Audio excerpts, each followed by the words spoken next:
Much awaited India versus Sri Lanka की squad announcement हो गई है, जहां पे हमें बहुत से चेंजेस देखने को मिले हैं। कहीं ना कहीं अब आप सोच रहे होगे कि मैंने मच अवेटेड क्यों बोला, क्योंकि ये कोई आईसीसी टूर्नामेंट की स्क्वाड अनाउंसमेंट तो नहीं है। तो मैं आपको बताना चाहता हूं कि ये नॉर्मल बायलेटरल सीरीज़ है, बट इस स्क्वाड अनाउंसमेंट के बाद कहीं ना कहीं इंडियन टीम का फ्यूचर साफ हो गया है। क्योंकि T20 क्रिकेट से दो लेजेंड्स ने रिटायरमेंट ले ली है, रोहित शर्मा, विराट कोहली। तो अब सवाल बनता है कि ओपनिंग कौन करेगा, सवाल बनता है कि फुल टाइम कैप्टनसी कौन करेगा, और क्या वनडे क्रिकेट में रोहित शर्मा, विराट कोहली हमें रेस्ट के अलावा खेलते हुए दिखेंगे इस सीरीज में। तो इस वीडियो में आप सारे सवालों के जवाब जानोगे, एक रिव्यू जानोगे कि हमारी तरफ से हमें क्या लगता है कि क्या मिसिंग है, क्या ज़्यादा एग्जैजरेटेड है स्क्वाड में, और कहीं ना कहीं क्या ये फ्यूचर कहता है इंडियन टीम का इस स्क्वाड अनाउंसमेंट के बाद। तो इस वीडियो को एंड तक ज़रूर देखना, आपको काफ़ी सवालों के जवाब मिलने वाले हैं। तो सबसे बड़ा सवाल जो आ रहा था पहले वो ये आ रहा था कि क्या हमें वनडे क्रिकेट में रोहित शर्मा, विराट कोहली इस सीरीज़ में खेलते हुए दिखेंगे, क्योंकि रिपोर्ट्स ये बोल रही थी कि ये दोनों खिलाड़ी रेस्ट पे हैं।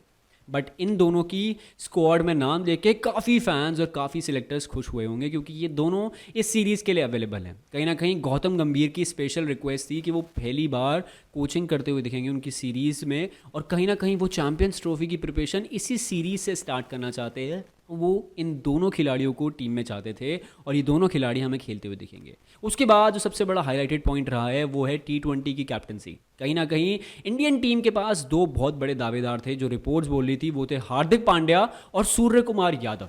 अब बात उठती है कि Hardik Pandya as a vice captain खेले थे T20 वर्ल्ड कप में, और एज वो T20 world cup Indian team जीती थी। बट इस सीरीज़ के बाद ये साफ हो गया है कि हार्दिक पांड्या कहीं ना कहीं लीडरशिप रोल में नहीं है, क्योंकि सूर्य कुमार यादव बतौर कप्तान खेलते हुए दिखेंगे और वाइस कप्तानी करेंगे शुभमन गिल।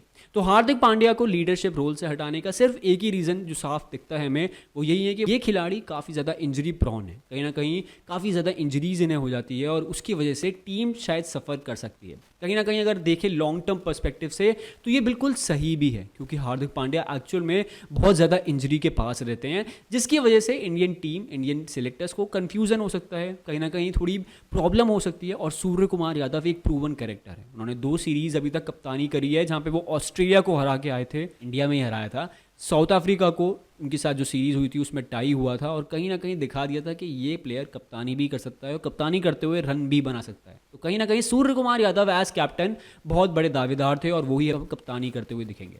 तीसरा हाईलाइटेड पॉइंट जो इस स्क्वाड अनाउंसमेंट के बाद ये था कि एक स्वीट हेडेक रहने वाली थी इंडियन मैनेजमेंट, इंडियन सिलेक्टर्स के लिए, कि कौन T20 में ओपनिंग करता हुआ दिखेगा। क्योंकि बहुत सारे यंगस्टर्स हैं जो ओपनिंग करना चाहते हैं, जिन्होंने रन्स बनाए हैं, बट इस स्क्वाड के बाद ये भी साफ हो गया है। कहीं ना कहीं शुभमन गिल वाइस कप्तान और यशस्वी जायसवाल ही हमें T20 में ओपनिंग करते हुए दिखेंगे, ना ही अभिषेक शर्मा, ना ही ऋतुराज गायकवाड़, ना ही आई सुदर्शन, और ना ही ईशान किशन। तो ये भी साफ हो गया कि 2026 का जो वर्ल्ड कप होगा उसमें यशस्वी जायसवाल और शुभमन गिल ही दिखेंगे। अब बात उठती है कौन प्लेयर सिलेक्ट नहीं हुए हैं। जब भी एक टीम की अनाउंसमेंट होती है, एक स्क्वाड की अनाउंसमेंट होती है, तो कई खिलाड़ी होते हैं जिनका दिल टूटता है, कई खिलाड़ी होते हैं जो काफ़ी सैड होते हैं। बट ऋतुराज गायकवाड़ और संजू सैमसन तो ऐसे खिलाड़ी हैं जिनके साथ काफ़ी टाइम से अनफेयर होते हुए आ रहा है। ऋतुराज गायकवाड़ ने लास्ट 7 इनिंग्स में सबसे ज़्यादा रन्स बनाए हैं इंडियन टीम के लिए T20 क्रिकेट में। ऋतुराज गायकवाड़ किसी भी पोजीशन पे खेलते हैं, उस पोजीशन पे अच्छे स्ट्राइक रेट से रन बनाते हैं, बट उनका नाम इस स्क्वाड में मिसिंग है, T20 में भी और ODI में भी। वहीं पे संजू सैमसन की बात करते हैं तो वो भी इस साल हमें T20 क्रिकेट ही खेलते हुए दिखेंगे, क्योंकि चैंपियंस ट्रॉफी 50 ओवर का है ना। जब भी 50 ओवर का टूर्नामेंट होता है तो वो T20 में दिखते हैं, जब T20 का होता है तो वो ODI में दिखते हैं। संजू सैमसन ने अपने लास्ट ODI मैच में साउथ अफ्रीका के अगेंस्ट सेंचुरी मारी थी, बट उनको इस स्क्वाड में जगह नहीं मिली है ODI क्रिकेट में। कहीं ना कहीं ये बहुत बड़ा सवाल उठता है, क्योंकि उस प्लेयर का एवरेज 57 का है और स्ट्राइक रेट 100 का है। कहीं ना कहीं ये दिखाता है कि वो एक वनडे क्रिकेट के प्रूवन कैरेक्टर है, बट 3 शायद से विकेट कीपर एक स्क्वाड में जा नहीं सकते। इसकी वजह से संजू सैमसन के साथ भी अनफेयर होता हुआ दिखा। तो ये 2 खिलाड़ी हैं जो मिसिंग दिख रहे हैं हमें। ऋतुराज गायकवाड़ तो ना ही ODI में है, ना ही T20 में, ना ही टेस्ट में है। कहीं ना कहीं वो एक यंगस्टर जो बहुत अच्छा खेलता हुआ आ रहा है, उसके साथ काफ़ी शायद से अनफेयर होता हुआ दिख रहा है। ना ही अभिषेक शर्मा, जिन्होंने जिम्बाब्वे के अगेंस्ट काफ़ी अच्छे रन्स मारे थे, वो हमें खेलते हुए दिखेंगे। तो ये सवाल ज़रूर उठता है सिलेक्टर्स के सामने, क्योंकि कुछ खिलाड़ी, जैसे अगर हम शुभमन गिल की बात करते हैं, तो कहीं ना कहीं शुभमन गिल वाइस कप्तानी करते हुए दिख रहे हैं, बट उनके T20 में कुछ खासा रन्स नहीं है।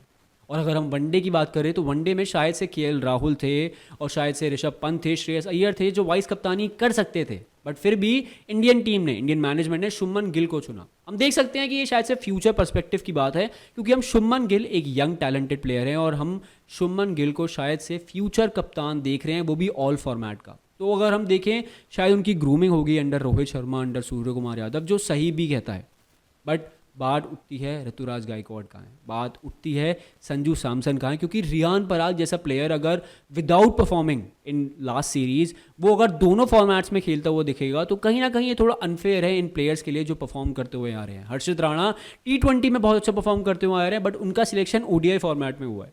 अब थोड़ा कंफ्यूजिंग जरूर है फैंस के लिए भी, सिलेक्टर्स के लिए भी, और हम लोग जैसे जो एक्सपर्ट्स हैं, जो क्रिटिक्स हैं, उनके लिए भी, क्योंकि हर्षित राणा एक प्रूवन कैरेक्टर ODI में नहीं हुए हैं अभी तक। उनके डोमेस्टिक में कुछ खासा रन्स नहीं है, बट हमें T20 में नहीं देख रहे हैं, ODI में देख रहे हैं। तो कुछ सवाल ज़रूर उठते हैं, जहाँ पे जसप्रीत बुमराह रेस्ट करते हुए दिखेंगे तो शायद से हमें एक फ्यूचर बॉलिंग लाइनअप भी दिखे कहीं ना कहीं रविंद्र जडेजा पे एक सवाल उठता है, क्योंकि उन्होंने T20 से तो रिटायरमेंट ले लिया है, बट वनडे क्रिकेट से क्या उन्हें ड्रॉप किया गया है, क्या वो रेस्ट पे हैं, कुछ क्लियर नहीं है। तो ये सवाल ज़रूर उठते हैं इंडियन फैंस के लिए, इंडियन क्रिटिक्स के लिए, इंडियन एक्सपर्ट्स के लिए, क्योंकि मेरा मानना ये है कि ये फ्यूचर टीम है। हमारी 2025 में जो चैंपियंस ट्रॉफी होने वाली है उसकी टीम शायद से हमें साफ होती हुई दिखेगी, जो हमें शायद से 50 ओवर वर्ल्ड कप में खेलती हुई दिखी थी। बट क्या हम 2026 के T20 वर्ल्ड कप के लिए अभी से प्रिपरेशन स्टार्ट कर रहे हैं? क्यों ये 2-3 यंगस्टर्स हैं, क्यों इनकी टीम में जगह नहीं मिल पाती है? अगर आपके पास जवाब है तो मुझे कमेंट में ज़रूर बताना, क्योंकि कुछ प्लेयर्स हैं जिनके साथ बहुत अनफेयर हो रहा है। तो यार ये थी आज की वीडियो। आई होप आपको रिव्यू पसंद आया हो, क्योंकि मैंने आपको बताया कि हार्दिक पांड्या लीडरशिप रोल में क्यों नहीं है, शुभमन गिल को वाइस कप्तान क्यों बनाया गया है, और ऋतुराज गायकवाड़ और संजू सैमसन के लिए हमें शायद से लड़ना पड़ेगा। तो यार ये थी आज की वीडियो। आई होप आपको वीडियो पसंद आई है। फटाफट अपने कमेंट्स ज़रूर बताना कि क्यों इन खिलाड़ियों का सिलेक्शन नहीं हुआ है स्क्वाड में, और मिलते हैं अगली वीडियो में।